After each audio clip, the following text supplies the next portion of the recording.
And welcome, Hoosier Nation, to our 108th episode of the Hoosier Sound, where we are the official podcast of Indiana HQ. We are recording this edition of the Hoosier Sound on Tuesday evening, October 1st, 2019, where I am your host, Nithin Krishnan. On the docket for tonight, we're going to recap the Michigan State game, where once again IU failed to win a road football game at a ranked opponent. And then we'll move into some basketball talk, guys, for the first time this year, really. Hoosier Hysteria coming up this weekend, so that should be awesome. Here with me tonight is one of our normal co-hosts, Matt, and a special guest, a contributor to Indiana HQ, and our football wizard, Andrew. How are you doing, my friend? Nathan, Matt, thanks for having me on the pod. Great to be a part of the Indiana HQ team, getting a guest appearance tonight on the Hoosier Sound. Sadly, Noah cannot be here tonight, so filling in for him. Yeah, and Andrew, we're going to start with you, man. You were at the IU Michigan State football game on Saturday. Just at a very high level, what were your general thoughts as IU played one hell of a game and fell just short at the end? One little side note, the drive to East Lansing is not very fun. It was about a 10-hour round trip, so I don't suggest taking that. But overall, the game, wow, one of the most very close games I've seen IU play in a long time. Very good game. Mostly all the way around. Defense had some issues. They were in it against another tough team, like it has been in the past few years with Tom Allen, even before when Kevin Wilson was had the job. Mm-hmm. Michael Penix got the start. We were in the press box looking down on the field during warm-ups. He was getting first-team reps, but we didn't really know. And then Don Fisher came over on the radio and announced that Penix was starting. So huge boost to the Hoosier offense right there, and played a great game. Not really anything to take away from it. Stat-wise, he was over 286 yards passing, 33 for 42, with 2 touchdowns, I believe, on that. So great job by him executing short passes down the field. Offensive line, Nathan, 3 passes, my fault. Offensive line-wise, Matthew Bedford at left tackle got the start. True freshman in there on the road against one of the top defenses in the country. Played a great job, too. Sacked only about 2 times. Penix was sacked on the day. Hurried, not that much, but Bedford did a great job. They didn't really mix it in with Caleb Jones at left tackle. They kept Jones at the right side to protect the blind side. Yeah. So great job of the offensive line there. Running game got going. Stevie Scott almost broke a break one that would have probably opened the game wide open for Indiana, but stumbled up on the tackle. Defensively, I don't know what much to say about this defense. It's been kind of a letdown going in. Week 5 of the season. Tywan Mullen, though, he's got to be very good. I love watching Tywan Mullen play as a true freshman. 4 pass breakups on the night. Really, he was the only main thing the secondary had to offer. There was too many holes. They set back in the zone a lot of times during the game. Worky got his numbers that way, but nothing really was there for the secondary. Mullen was the only bright spot. So I don't know what Tom Allen and Kane Womack are going to have to do, whether it's system, whether it's play calling, or it's personnel. But Tom Allen, he's the head coach, so it's roughly going to fall on his shoulders no matter what. Matt, you got any thoughts? Yeah, absolutely. I thought Michael Penix almost pitched a perfect game, for cross sports reference there. Look, he was 20 for 20 at one point, which is a school record. If I had anything to gripe with about the play calling on offense, I thought we abandoned the run completely at certain points in the game, which was fine because the dink and dime stuff was working.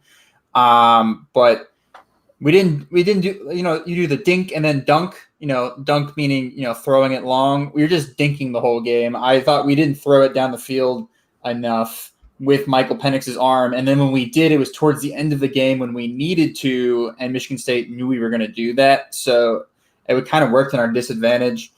But I thought, Andrew mentioned this earlier, and he was like, this is the closest game I've seen them play in the last 2 years. I'm going to say this is the closest game I think we've played, and we took Michigan to overtime that I've seen IU play in a very long time. I think we took the Michigan to overtime 2 or 3 years ago. This is the closest game. We were inches away from winning this game. Like Andrew said, that Stevie Scott breaks that run, I think we win this game. And we're talking, we're all happy. We're talking about how great it is to finally beat a ranked team on the road. But we were really close to beating Michigan State here. And props to Michael Penix for, coming back from injury, playing so well on the road as a true freshman against a ranked team and a fantastic defense at that. And props to Whop Phillier for having the game of his life. He was so good on Saturday. 14 receptions for 142 yards, 2 touchdowns. Like, there's not much you can ask more for a wide receiver. But between those two, those were the bright spots on offense. You got anything to add about defense, Nathan? Well, so hold on. Just tap the brakes for just a second, because I've got a stat of the year for everyone who's listening. All right. Okay, here we go. You're going to start with it right at the top here.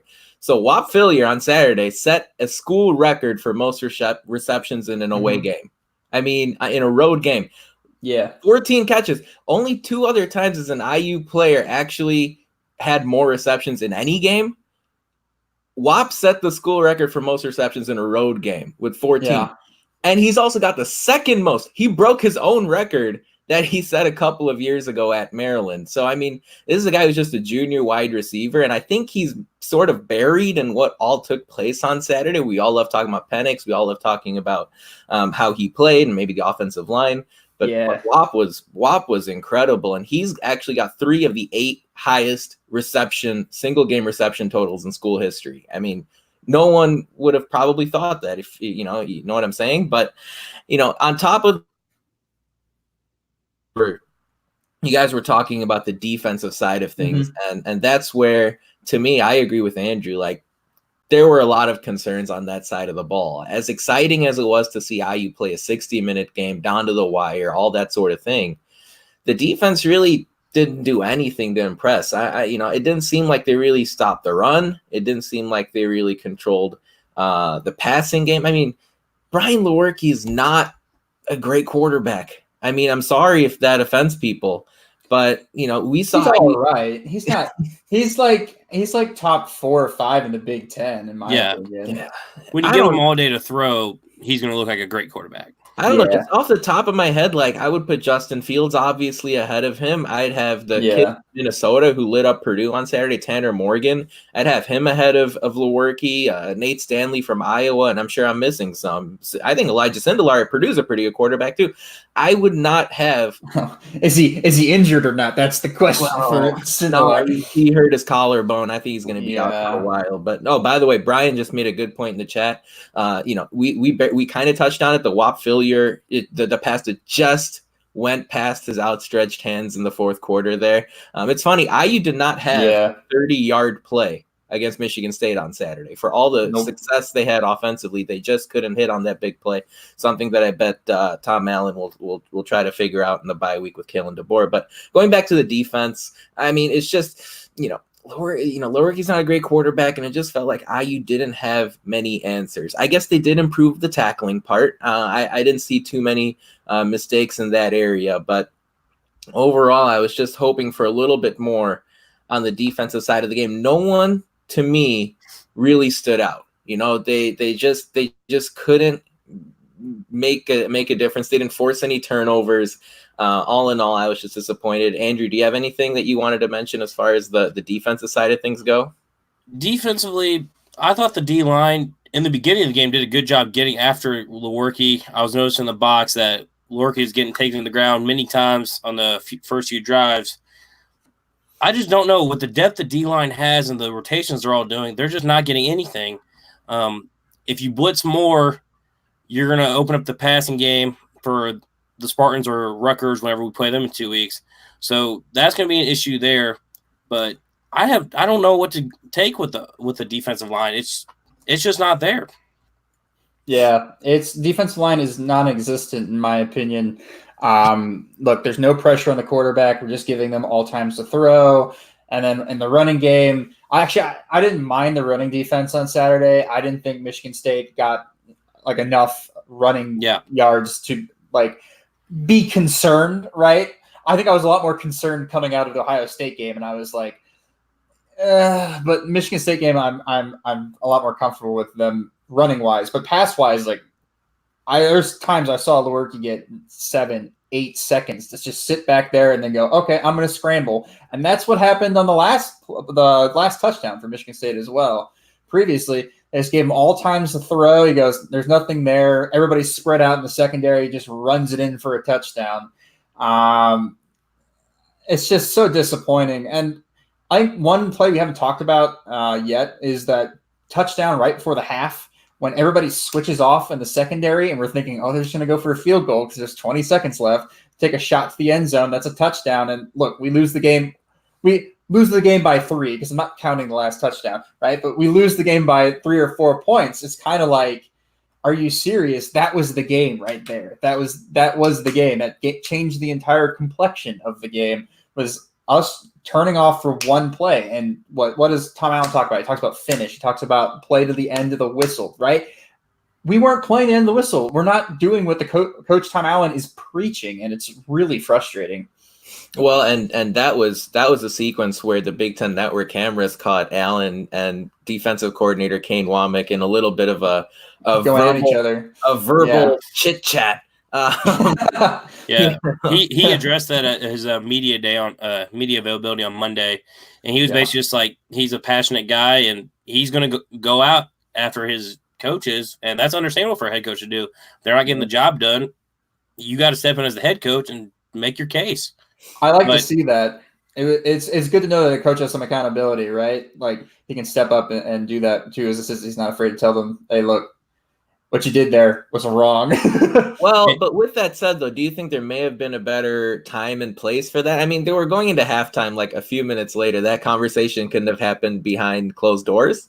He's passionate. I mean, hey, it might spark up some of the guys on defense to light a fire under their butts. So you never know. Yeah, I gotta agree with Matt on that one. Totally. Tom Allen's a passionate guy in general, even when he's not yelling at coaches. That's just who he is. So it's good to get a fire going into halftime, and even offensively, it might have sparked them as well, because offense came out second half and was just lighting it up, executing those short passes down the field.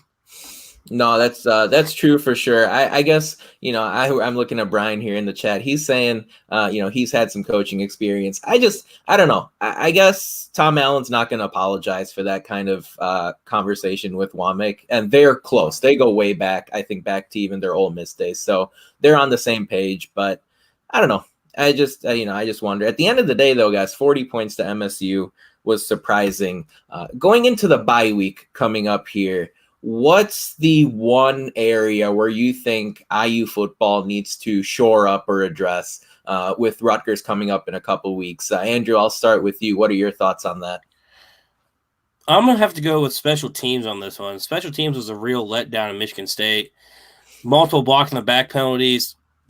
Took away that big punt return by Watt failure that could have changed the game as well there. It's just back-to-back games where there's just too many penalties on special teams, and special teams has been a key part ever since Ball State when Logan Justice went off in his game.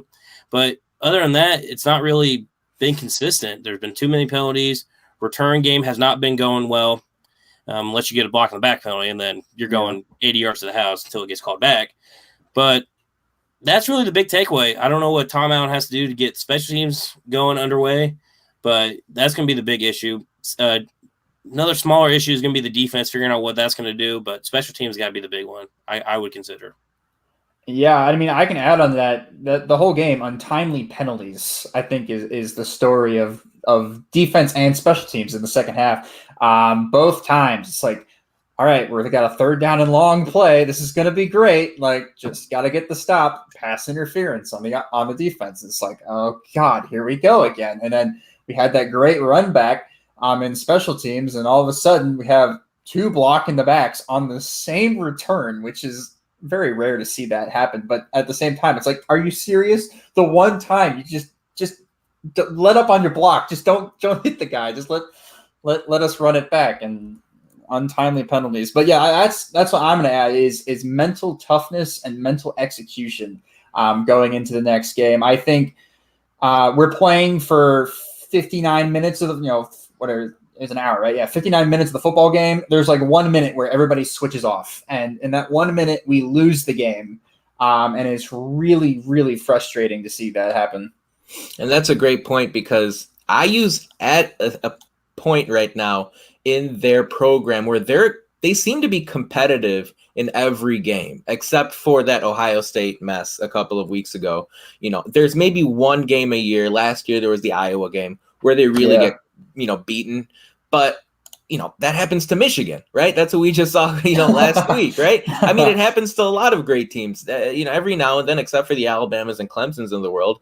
You're pretty much in a close game for the most part. And credit to Tom Allen for getting IU's program to that point. But what that means now is that everything is so critical, from the kickoff at the start of the game to the final play at the end. And I did like how you said, Matt, you're just disregarding that final touchdown. I mean, that was so unfortunate. I felt bad for the team, in all honesty. Like, that 9-point scoreline, everyone's going to look at that nationally and go, well, all right, Michigan State was pretty much in control. No, I felt bad for anybody who had like bets on like the total, the over and under. I don't think it actually impacted it at all, but at the moment I was like, oh my God, I feel so bad for some people. By the way, Coach in chat says, do you guys think that youth is a reason for lack of mental toughness and penalties at key times?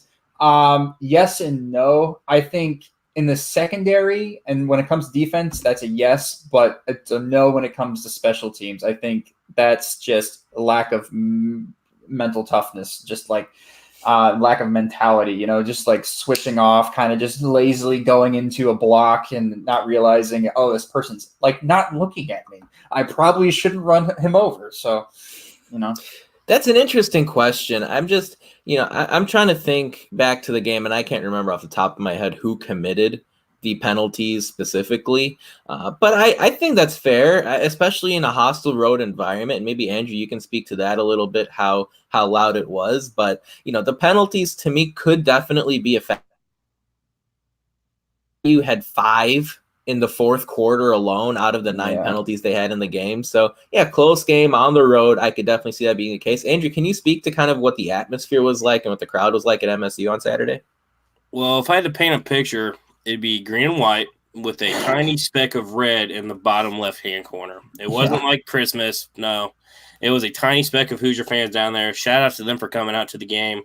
But the atmosphere-wise, all I heard was go green, go white, and up in the box, and that got annoying after a while. But it's an underrated atmosphere. They had 70-something thousand people there. I'm curious to see how their team plays against Ohio State on Saturday, just as a kind of a standard to compare IU to. But curious. So IU now. What's up? One thing real fast to answer Brian's question in the chat. Youth, I really think youth has a big part with penalties and whatnot. But one thing that was addressed in the media availability on Monday was when IU scored that touchdown to Hale to take the lead, and I noticed in the box too, everybody was celebrating going on into early on in the fourth quarter, but there was still over 14 minutes to play in that ball game. And that has to be a big youth thing right there. I mean, Indiana hasn't been up a bunch against tough teams in the league, so that's going to be a big thing for young guys, even older guys who haven't experienced that. They need to realize, okay, we still have 14 minutes of the ball game. We need to get this thing done. Yeah. That starts at the top. Make sure your coaches understand that there's still a game to play. They have to make that known with the players and guys, seniors, Nick Westbrook, all those guys. They have to be accountable and make sure the younger guys understand that we still have a ball game to play. We're not done yet. This is a really good team. You guys have thoughts on that one? Yeah, this is a learning experience for them, especially the leaders on the team. I think they'll learn from it. I don't think this will be the last time we're in a close game with a ranked team this year. So hopefully they take some lessons from this and move on. Absolutely. So IU now is 3-2, going into a bye week next week, and they'll try to resume their march to 6 wins against Rutgers in a couple weeks here in Bloomington, and then a really interesting game at Maryland the following Saturday. But let's switch gears here for just a minute. It's time for Who Won the Week, and all in all, the IU sports scene over the weekend wasn't all that great. A lot of teams kind of struggled. They faced a lot of tough opponents. So where I'm going to go with this is Jordan Howard and Wes Martin in the NFL, because since we left here last Tuesday, Jordan Howard had one heck of a game at Lambeau. Fly, Eagles, fly, baby. Let's go. I wasn't sure how Matt was going to react to that. And unsurprisingly, he's pretty fired up about his Philadelphia Eagles kind of saving their season. Like, is that an exaggeration? It's not an exaggeration. We have a tough schedule, and looking down the schedule, it's like we got to get wins when we can take them. So, winning in Lambeau doesn't come, every day. This is a Bears fan, right? But look, we played really well. Carson Wentz played excellent. I don't understand. Somebody on Twitter said he played terrible, and I'm like, I don't know how you watch football. And then Jordan Howard had the game of his Eagles career so far, and hopefully he's used a lot more in the next couple of weeks, because through the first 3 weeks I was like, why aren't they running the ball with Jordan Howard? And then this week they're like, oh, well, he'll get 150 yards, 2 touchdowns. Great. Well, he didn't have 150. He had about 110 yards or so. Sorry, but yeah, but it felt like he had like a 300-yard game at this point, because he just didn't run him the first couple times. Yeah, he's a rock star. Yeah. Fun fact on that. Yeah. What's up? I actually left him on the bench in my fantasy team in 2 leagues. So. I did too. not good coaching or managing on my point. So no. 3 touchdowns for Howard, 115 total yards from scrimmage. Yeah. So big day for the former IU running back. And then I'm also going to tip my cap to Wes Martin, who had his first career start. The 4th round pick for Washington went up against the Giants on Sunday, and hopefully the first of many starts for the guard who played here at IU the last 4 years. So I'm sure that's all he wants you to talk about, that Giants game. Well, the Redskins. He was the highlight. He was the highlight of the game for the Redskins, and that's about it. Oh man, so that's who won the week as far as IU sports goes, and I always look forward to that segment. But now that we've kind of talked about football for a bit, let's switch gears to the IU basketball team. Really, the first time of the season, we're diving into the Hoopsters as Hoosier Hysteria takes place on Saturday. Big event as usual here in Bloomington. It starts at 4:00 Saturday afternoon, and it's really the first time to see the IU basketball roster. And just a shout out to everyone who's watching. Send us your questions in the chat. Let us know if let us know what you're thinking, what your outlook for the basketball team is this year, where you think they're going to go. But Hoosier Hysteria Saturday, doors open at 2:30. Admission is free, but if you have a canned good, you can definitely bring it along to benefit the Hoosier Hills Food Bank. As far as I'm aware, all the players are good to go. I mean, it doesn't seem like there are any injuries, unless I'm completely forgetting something. But maybe we hear some development by Saturday. But IU football on a bye week, so I know Hoosier Nation is going to be focused on this exhibition. Let's start with you, Andrew. What sort of things are you looking for when it comes to Hoosier Hysteria? Just an exhibition? Is there anything in the scrimmage or the dunk contest or any sort of games? Like, what are you looking forward to as far as Hoosier Hysteria goes on Saturday? One thing I think Hoosier Hysteria needs to be going on forward is it needs to be at midnight. I mean, to get Hoosier Nation in there at midnight madness, that's the best way to do it. But overall, the past 2 years I've seen Hoosier Hysteria, I've not really gotten much from it. You have the introductions, both the men's and women's teams. You have a 3-point contest, dunk contest, and then a lighthearted scrimmage where you don't really get to see much. And a lot of times with injuries, some of the players might not even play. Jerome Hunter has been cleared, according to a press release, and he's progressing through his injuries. So that's great news, seeing him hopefully out there in a uniform. But overall, don't really know. The scrimmage could be interesting to see what kind of lineups they use, but it's just going to be practicing. So until I see them against a opponent not in a red or white jersey, that's going to be my indicator of what this team is going to be for the season. It's going to be great to get the whole Hoosier Nation in, jam-packed in Assembly Hall. And actually, I will be there early because I will be officiating the Candy Stripe Classic 3v3 tournament. So everybody come check that out. I will be on the court officiating, as I'm officiating in my background. So that's great to see, but I don't know. It's just up in the air right now. Basketball's in the air, but I'm still happy football's going on. So that's just me, though. Yeah, Matt, how about you? What are you looking forward to on Saturday as far as Hoosier Hysteria is concerned? As far as Hoosier Hysteria is concerned, I like seeing the women's players play basketball a lot. I think that's a fun experience, and see their interactions with the men's team. I guess they're all friends. They're always in the practice facility together, so that's really cool. to see.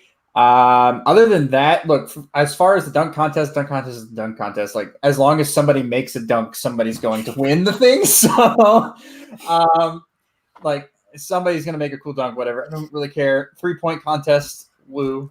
But as far as the scrimmage goes, I do like to see kind of like who's playing, 1, and 2, where are they playing. I kind of like to see what lineups the coaches are using, play against each other, where they're thinking they're going to position this year. So, they're not going to play somebody at center if he's not going to play center this year. Not going to play somebody at point guard if he's not going to play point guard this year. So I like to see, some people trying out these positions and see some chemistry on the court.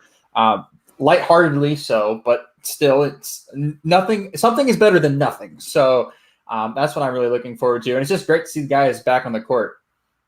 Well, personally, I feel like you guys are underselling it a little bit. I'm looking forward to seeing the additions to this team take the court for the first time, the men's team specifically. Yeah. Trace Jackson Davis, Joey Brunk, and then don't forget Jerome Hunter, who is finally, like you said, Andrew, been cleared for basketball activities.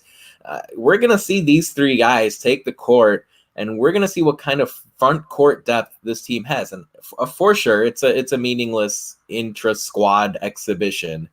But at the same time, we finally get to see them wearing their cream and crimson jerseys and running up and down the floor and seeing what kind of athletic ability they have against, not high schoolers or, not in a walk-on or limited capacity. So I'm looking forward to that. I didn't mention Armand Franklin. I'm looking forward to seeing what he does in the 3-point contest, for example, because IU needs all the help they can get in that department. Absolutely. So honestly, I'm looking forward to it. There was some news earlier this week as far as Devontae Green and Al Durham being named captains to this IU basketball team. And just a reminder, folks, you can see IU's roster and scholarship situation on our website over at indianahq.com. But Andrew and Matt, let's start with you, Matt. I mean, were you expecting those 2 guys to be named captain, or were you surprised that maybe some guys, some seniors? I was hoping that Devontae would have been captain, just because he's going to be the leader on offense, and he's going to be, he's one of the more vocal guys on the team. I was surprised. I think Coach just beat me to it. I was surprised Duran wasn't the captain, knowing like how big of a character he is in the locker room. But I think Al is an excellent choice. If you follow him on social media at all, he's a catalyst for the team on and off the court. He's just such a character. He's a wonderful person as well, and a really smart guy. So look, I think these 2 are excellent choices. If they get along well, it's even better. Devontae's a bit of a loose cannon the past couple of years, but look, if he steps up into this role as a captain and leads by example, that's the best possible outcome for this team. So I like the choices. Andrew, how about you? Any thoughts as far as the captain's choices for IU's basketball team this year?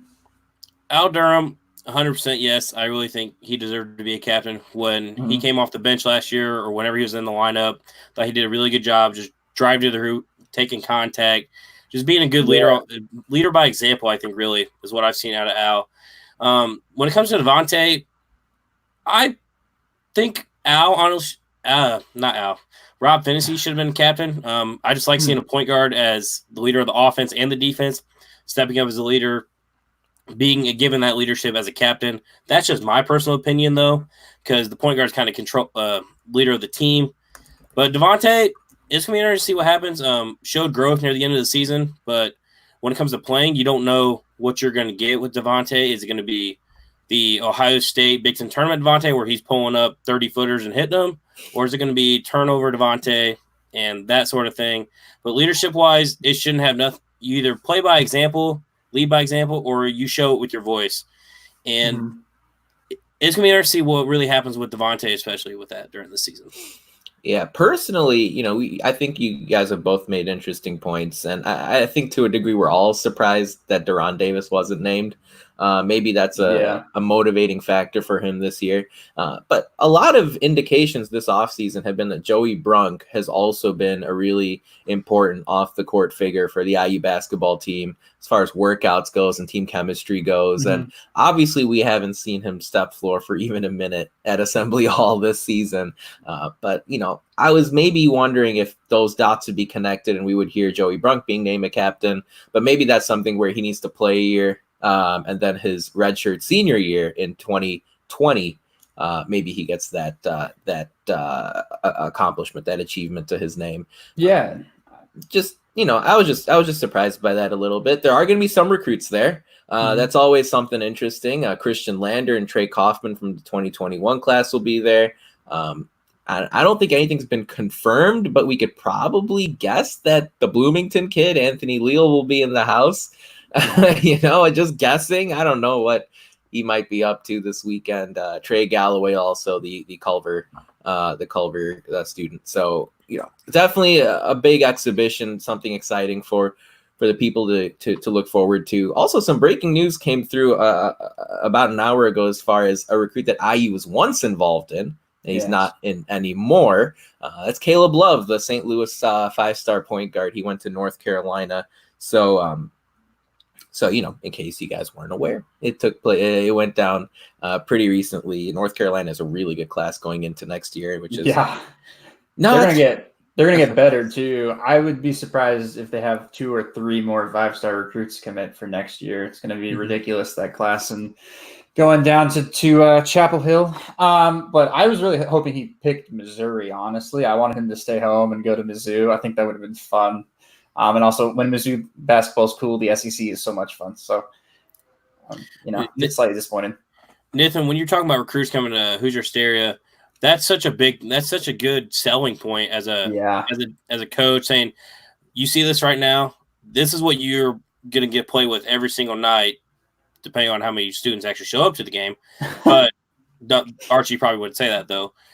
But that's a great selling point, seeing as a recruit walking on this Assembly Hall and just seeing that, taking that atmosphere in. I've sat in there as a crowd. The best experience I've ever had in college was my first game, 2010, 2011 or so, when we were playing against Minnesota. I was 10 years old, and Verdell Jones hit a half-court shot going to halftime, and that place erupted. So that's a great atmosphere to be in, great selling point. So great job by the team getting recruits to show up. Yeah, look, recruiting's big. Obviously, this is a big recruiting weekend. All Midnight Madnesses are big recruiting spots. I think it's great that we have our 2 probably primary targets now in Christian Lander and Trey Kaufman in the building for that. I'd say as of our remaining recruits in the class of 2020 and 2021, I think they'd be 1 and 2 if you asked Archie today who are the most important players he's going after. So the fact that they're coming into town, make sure it's a good environment. Bloomington, turn it up. Nathan, you actually, when we started talking about Hoosier Hysteria, you told Matt and I that we were kind of underselling Hoosier Hysteria. But I think this year there's just not much hype because you don't have a Romeo Langford in the mix or something like that. And coming off the season last year, losing 12 out of 13 games the way it did, there's just last year all I heard was Romeo. This year, when it comes to basketball, I don't see that same excitement on campus. I don't know if that's just a phase fans are going through. They just don't know what to expect of this team, which I don't think anyone knows, depending on what's going to happen that first game. And that's why I think it's such a big deal on Saturday, because that's where you bring people in and you see what guys like, and maybe underhyped players like Trace Jackson Davis and Armand Franklin, the 2 incoming freshmen, are capable of, and the transfer Joey Brunk. I mean, I think it's better to set the bar lower, I guess, isn't it? I mean, compared to last year when we all got so excited, especially halfway through the year when IU looked like they were on their way to the tournament, and then it all sort of fell apart. But as far as the entire event goes, what are you guys looking to take away from Hoosier Hysteria on Saturday? And Andrew, maybe I'll start with you. Is there anything in particular looking to take away from the entire deal? No injuries. Yeah. Justin Smith, the dunk contest, 3-point contest, scrimmage, no injuries. This is an event that it's for the fans, get their first chance to see, and they don't want to see any injuries on this team, especially with the injury history that Indiana has in the past. They don't need that right now. Keep everybody healthy, show up, have a good time, bring energy. The press conference or for media day last week, I won't lie, it felt like a graveyard. It just wasn't very much energy going around from the players. Don't know if many of them have even talked to the media before, but there just wasn't excitement going around. I didn't get a chance to hear Archie, what he had to say, but hopefully by the time they step onto the court, lace them up, and get it going, hopefully the energy and the atmosphere is electric. Yep. Matt, anything you're looking to take away from Hoosier Hysteria besides stay healthy, please God? Yeah, I think stay healthy is goes without saying as far as this goes. But looking to see the new guys, the new additions. I think you talked about that. I see how they play and see how they fit in. Are they getting along with their teammates? Right? Are they sitting on the sideline laughing, joking around? They probably will be because Hoosier Hysteria is fun for them. This is great. But then also, I want to see how far along Jerome Hunter is. If he plays in the scrimmage, which would be surprising to me, which would mean like he's further along than we expect in his rehabilitation and his getting back into basketball shape. If he doesn't, then we're like, okay, going into preseason and going into the couple of the exhibition games, how many minutes he's going to get. But like this is kind of a litmus test to see how far along he is in his injury progression. No, I was told there would be no science involved. Jerome Hunter was a 4-star prospect going into last year. For those that may have forgotten, he was rated in between Romeo Langford and Rob Finney, so higher than Finney. Which you saw the kind of impact that Finney made for IU last year. And Andrew, I kind of liked your point about maybe giving him a captain's role. He would have deserved it if you asked me. Yeah, just from what I've seen on the court. So that's where I'm looking forward to seeing things. I do have a lineup question for you guys. There are 3 guards here that a lot of people are excited about: Rob Finney, Devontae Green, and Al Durham. Do you think all 3 guys will make their way into the starting lineup when the season starts, or do you think maybe one of them might come off the bench? Yes. That's your answer. Yeah, it's tough right now. Don't really know the makeup of the team right now, especially with Jerome, his status. If it was me, my first game lineup would probably be Rob at the 1, Devontae at the 2. I like him more of an off-ball kind of playing. Al's going to probably come off the bench, especially when we get to Big Ten play, because I feel like you're going to need size competing against the Big Ten teams this year. And Justin Smith, I think if he can develop a shooting game and more perimeter style, I think he can start at the 3, and then you have Trace at the 4, and then the 5 is up in the air right now. Duran, if he's healthy, I can see him starting. Hopefully he gets a full season where he doesn't have any injury problems. But Brunk, with his size and his capability, he played for Butler. He knows he knows how to play the game. Came from a good system, so I could see Brunk starting as well. But if it was me, I'm not a basketball coach by any means, but I could see Brunk starting.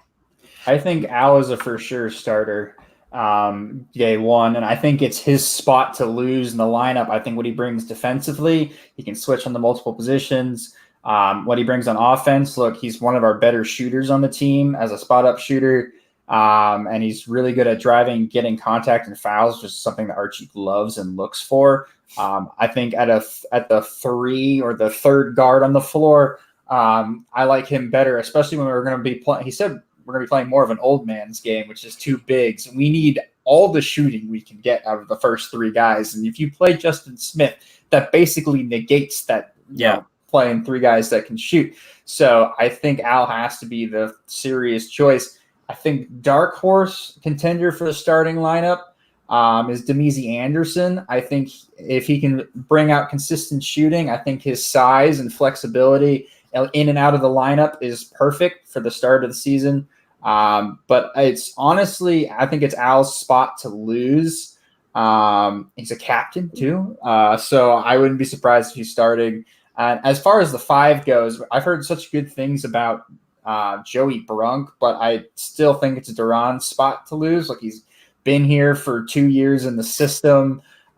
When he's playing well, the team's usually playing well as well. So I think Duran is extremely important on this team next year, and he's going to be a catalyst on offense.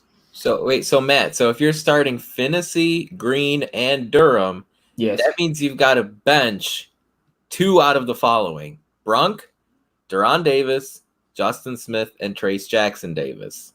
All right. Yeah. So it's almost like a fantasy football type question, isn't it? Like out of those 4 bigs off your bench. Yeah, Brunk and Smith are going to be sitting on the bench. It's going to be Trace and Duran for me. Sure. I think Duran's an underrated passer out of the post. We don't know what we're going to get out of Joey yet. Look, we kind of saw what he did at Butler, but this is a completely different system. This is a new defensive system for him. He's coming in, and it's not like it's extremely hard for centers. It's not something extremely different for centers when it comes to guarding in the pack line, but it's still a new defensive system. So he's going to take some time. So I think Duran's going to have that starting spot. And then Trace is just a monster. Like how can you not start Trace on day one? He's just so good. I'm so excited to see him on Saturday. So there you go. And I think the key here too is in 2019, especially just because you're coming off the bench doesn't mean you're not going to play a ton of minutes. I mean, correct. A lot of times in the NBA, there are a number of players like Lou Williams and players like that who play a major role for the team. They just start the game, against the other team's replacement guys. So right. That about wraps it up for our 108th show of the Hoosier Sound. Thank you so much for joining us, everyone. And thank you for the live audience for coming on the show and participating in the chat section. We had a pretty active chat section tonight. I was excited about that. We really appreciate your support. We'll be back next Monday for another edition of the Hoosier Sound Off, courtesy of Andrew. News and updates through Twitter. Make sure you follow Indiana HQ on Twitter, and you'll see us on Instagram as well. And subscribe to our show so that you don't miss our weekly episodes. Most importantly, if you enjoy our show, leave us a review on iTunes or Facebook. Tell a friend. Share our links. Your support is how we grow this podcast to reach more passionate IU fans such as yourself. But as always, thank you for listening, Hoosier Nation, and we'll see you next time. Peace. Later, y'all.